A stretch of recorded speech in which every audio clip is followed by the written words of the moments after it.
Hello and welcome back everybody to Winter 89 Colors. I'm Melissa, or Winter, and we are going to be doing another little chat. This one has a much more specific context, as I'm sure you'll see by the thumbnail. But today I was graciously tagged in the a little bit old now, but still relevant, Coloring Memories tag, which was created by at Elm Colors. And I was graciously verbally tagged by the coloring chemist.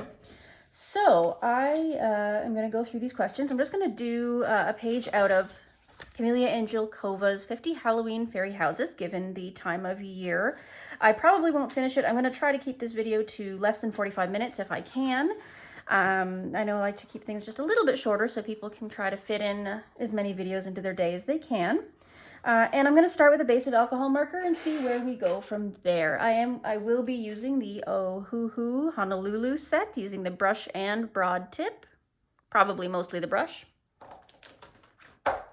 Alrighty, so let's just get into this and get started. So if you haven't heard about the Coloring Memories tag, Elm Colors created it in order to give us all some insight into each other's coloring past, shall we say. And so she's giving us 10 questions plus a bonus question in order to get to know us just a little bit better. So before I get started, I'm just going to pick some colors here. So we are doing this little clock tower with a little interesting little Grim Reaper here. So I'm going to choose, first of all, you'll have to forgive me, it's a little tough picking out all these colors. They can be a little bit, like they look a little bit alike. So I'm going to choose Pale Lemon Yellow 6020 for the moon. I'm going to choose Cool Gray 2, if I could get Cool Gray 2 right there. And that'll be for a lot of the base of the clock tower itself. E440, let's see if we can find that one in here. Come on, I'm sure it's in here somewhere. Probably should have done this before I got started, but I wasn't really sure exactly what colors I was going to go with until I sat down. So let's just see. E440, perfect. So that's khaki, E440. And I'll get one darker brown one to do the base of the trees, and we'll kind of go from there. So let's do perhaps BR2 if I can find it. Or no, this will work. Chemise E240 for now. There we go. All right, so let's get started with that, and I will get started on the questions. Let's see. Nope, coffee's still too hot. Can't drink that yet. All right, so I'm going to zoom you in a little bit so that we can get started. Sorry about the shaky cam, as always.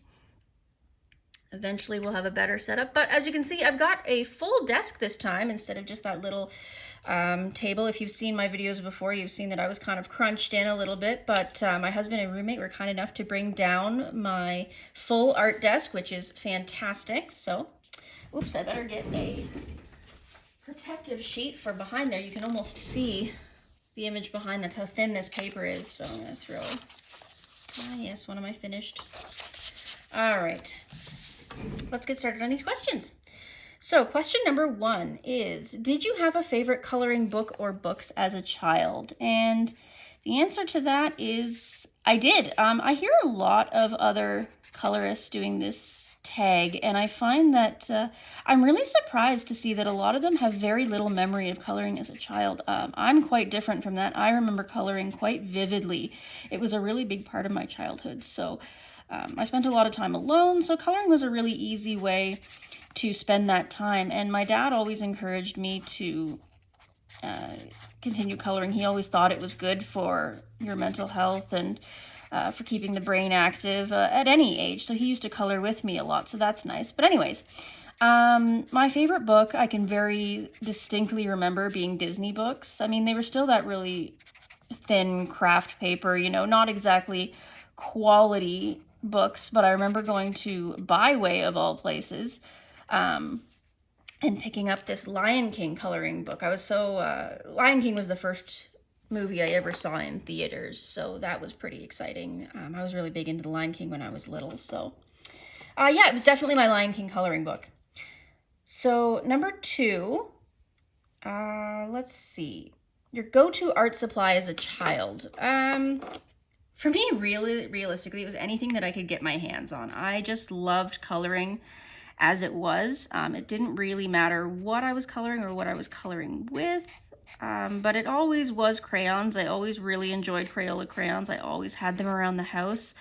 Occasionally, if I could convince my parents to get me some markers, that was pretty cool too. Again, my parents were pretty big into Crayola, except as I started getting older and closer to high school, you know, I was grade 7, 8, things like that. I'm here in Canada, by the way, so if that makes a difference as to, you know, what the education system was like, what our measuring systems are like, if that helps you at all. So I don't apologize for being Canadian, unlike the coloring chemist. No, I'm just kidding. No worries. I know you're trying to appeal to a broader audience. I'm going to be unapologetically Canadian and use Canadian references. And if you don't get it, you can Google it. Don't worry. But anyway, so as I got a little bit older, and started getting a little bit more into art, enjoying art more, my dad insisted that I move into Laurentian pencils. He said that they were the very best pencils on the planet and that I should be using those exclusively. So he always bought me Laurentians if I wanted them. And they were okay for what they were. I mean, I didn't know much different because he wouldn't buy me any other pencils. So they had a really nice color variety and they sharpened reasonably well. They were really quite good. I didn't know much about shading or anything like that at the time, so it didn't really make a big difference, but I enjoyed them for what they were. Number 3 was, did you color or draw more as a child? And I'm gonna say probably both, to be honest with you. These days, I'm not much of a drawer. I peaked in high school for that, I'm pretty sure. I never really got any better at it. But I very much enjoyed doing it as a child. I loved drawing horses and animals. I was always a bit of a horse person. Even to this day, I love animals in all their form and glory, but horses especially were a big one. My favorite animal is a hippo now, but horses are right up there. And apparently hippos and horses are very closely related, surprisingly. So there we have it. But I think I also spent a lot of time coloring as well. So either one, you can say both. I liked both.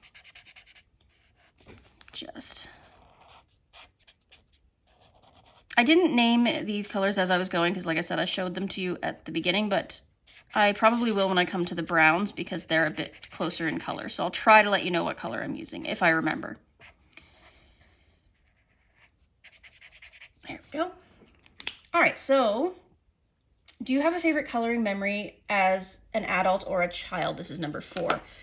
I would say that my favorite coloring memory is again attached to, I just realized I have been out of focus this whole time. Oh my goodness. Well, anyways, I did this clock tower in the gray. That's all I've done. That's all you've missed. Sorry about that, folks. I'm going to move back in with my khaki. And I'm going to do the roof here and this wood and the door probably. So I apologize for that little misstep there. Anyway, so let's continue. So favorite coloring memory as an adult or child. That is, again, very closely tied to that Lion King coloring book I was talking about. It's a really vivid memory for me buying that book. Along with it, I bought a set, my mom bought a set of Crayola scented crayons. Crayola scented crayons. And that was a cool, novel thing for me. I could not even get over that as a child. I thought it was really neat. And she took me with her to an aerobics class. She was teaching aerobics at the local community center at the time. Yes, that ages me. We all know aerobics have not been a thing for a while. But yes, I was a pretty small child, but I remember sitting in the back of the class with my new coloring book and my new crayons and just zoning in and as I do these days, coloring, you know, putting my best effort into it, even though I didn't really know much about shading or anything like that. I tried really hard to stay inside those lines. I remember very specifically it being a picture of Simba running away from the wildebeest as they were about to trample him. And I remember going home and showing my dad being so proud of it. So yeah, I think that's, I don't know if it's my favorite memory, but it's the one that stands out to me the most. It's so vividly thrown into my mind that I don't think I'll ever forget it. Still in focus here? Yes. Okay. Number 5, my first adult coloring book.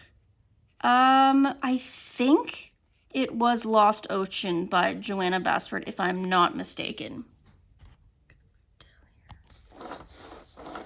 Sorry, just readjusting so that you can see what we're doing here. All right. Yeah, I believe it was Lost Ocean by Joanna Basford. Adult coloring was just beginning to become a thing at that point. I was looking for a new hobby to kind of supplement myself with. It's not too long ago. I remember seeing her books all over the place. The Chapters bookstore here in Ontario had a huge display right at the front of the store of all these pencils and coloring books, and I just thought that was the coolest thing because I had always loved coloring. So I definitely dove face first into that. And for Christmas that year, my parents got me a Zen Doodle coloring book, and I got myself some random pencils, and I definitely went ham on that. I still have that book, actually. I think I showed it to you in my completed pages of Joanna Basford. I've done some more work in it since, actually. I'm still working on it to this day, so we'll see how that goes. I've also since bought myself a second copy of it. So eventually I'd like to do some more work and redo some of the old pieces that I did. So my first adult coloring supply, I would have to say, was a 12 set of Prismacolor pencils. And those were a gift from my roommate. I don't think she was my roommate at the time. She was just a friend. But she is an actual artist. And you'll know her. I've mentioned her a couple of times as one of the duo of the Leaky Inkwell artistry. And she gifted me for my birthday one year a 12 set of Prismas, telling me, oh my goodness, these are the best pencils ever, and you're never going to want to try another pencil again after you use these. And I thought she was crazy. So I'm moving into E240 Chemise. All right. But I tried them, and she was absolutely right. I was hooked. So since then, I've still been a Prisma person. I recently moved into trying out some Faber-Castells, and I love them. But something tells me that Prismas will always hold a really special place in my heart because they were my first real adult coloring supply. Number 7, how did I get into adult coloring? Honestly, I don't think I ever left. You know what I mean? I've always been a colorist, whether it's as a child, just for fun, as an adult. It's something I've kind of gone in and out of over the years. I've always hauled around everywhere I've moved, you know, a box of crayons and some pencils. Any art supplies that I have, even if I wasn't working in them actively, I always had them sitting on standby in case I wanted to work on them. So I don't know if it ever really left per se, but the craze back in like what, 2016 or 2017, where, like I mentioned, the bookstores were really sort of emphasizing and Joanna Basford was up and coming. I think that really encouraged me to sort of get back into it. And then more recently, I got into it, like I would say over the last year, more heavily because I was dealing with some mental health issues. And it was a really good outlet and release and a good hobby and a distraction to try and keep myself focused. So that's kind of how I ended up here. Who was my first YouTube colorist? Number 8. I believe it was the channel Pencil Stash, if I'm not mistaken. I don't believe they're active anymore, but I remember doing a couple of their tutorials and being really intrigued by them. And if it wasn't Pencil Stash, then it was most definitely Karen at My Colorful Country Life. I've definitely been watching her videos for quite some time. I have some old tutorials done in books by her that I don't even remember doing. It was so long ago. But yeah, those two definitely were what influenced me to get into real adult coloring. They're the ones that helped me learn how to shade and blend. So I thank both of them very much. I'm not going to tag them because, like I said, A, Pencil Stash I don't think is active anymore, and B, Karen at My Colorful Country Life has already done the memories tags, so I'm not going to bother, but shout out to her nonetheless.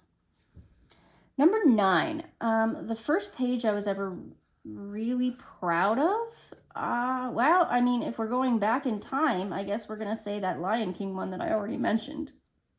I remember my dad being really proud of it. I remember just me, myself, enjoying how much work I put into it, like it just felt like I really outdid myself on that one, even though it was just block coloring, just with crayons, just in an old classic coloring book. It still felt good.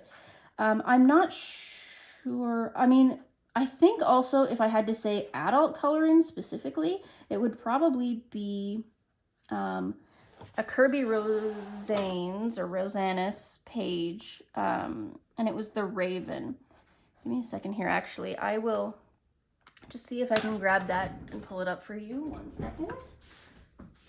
Should probably do that since we're talking about it. Yeah, this one right here. I've showed it in my completed pages, but I really very much enjoyed doing this one. I sat down for a good solid 12 hours and finished that all in one go, minus some bathroom breaks.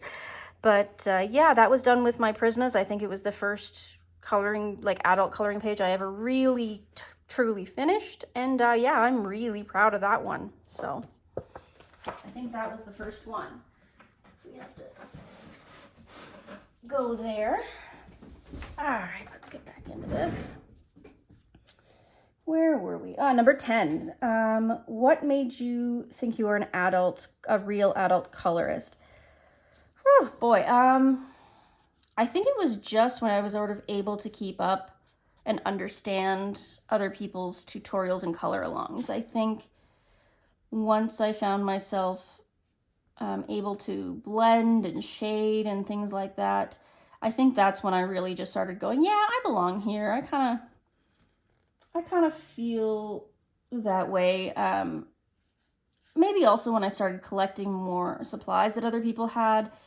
Maybe when I started posting on Instagram, I felt good enough to be posting on Instagram. That's entirely a possibility. I'm not sure. Yeah, I don't know if there was like a real seriously defining moment. I think I just kind of melded into it as time went on. So that's all right. And the bonus question is, who in the color community do you remember reaching out and making you feel included? This happened really recently, actually. I am kind of an introvert, even online. I'm a little bit introverted. I don't tend to reach out and I don't tend to talk to people very much. I would say either Karen from My Colorful Country Life or Bobini Creates. Both, as soon as I got on YouTube, were very, very kind. Karen and My Colorful Country Life, I tagged because I mentioned her so many times in my first video. Because she inspired me so much in my Joanna Basford books. And I didn't expect anything to come of it, but she was kind enough to give me a shout out afterwards. She thanked me for tagging her and for watching her videos, and that was really, really nice because I've admired her for a really long time, so that's pretty cool.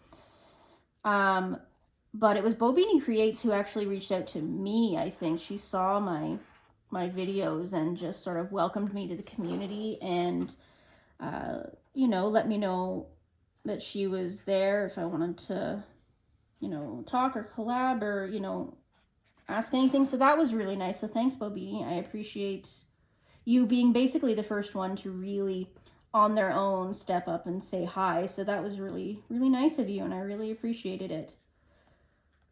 And there we go. So that's all of the questions, and that's my base layers complete on this. This didn't take nearly as long as I thought it would. It only took about 20 minutes, which is awesome. Yeah, I guess I'll just go off screen and continue this one on my own, and maybe I'll have it finished before Halloween time. Anyways, thank you very much for listening. So I'm not going to tag anybody. This is an old tag, and I'm sure everybody, as the coloring chemist has said, everybody's probably already been tagged in it, so I'm not going to bother. But if you want to consider yourself tagged as I take lead from Coloring Chemist, by all means, please feel free to do so. It was really nice chatting with you. It was really nice delving into some of these memories. Of course, hit the like button, subscribe if you like this. Make sure that you think about your own coloring career and how things went. And of course, leave me a comment if you have any questions, anything you want to see, anything I can film for you, any buddy colors you want to do. Okay, thanks very much. Have a great day, and keep on coloring.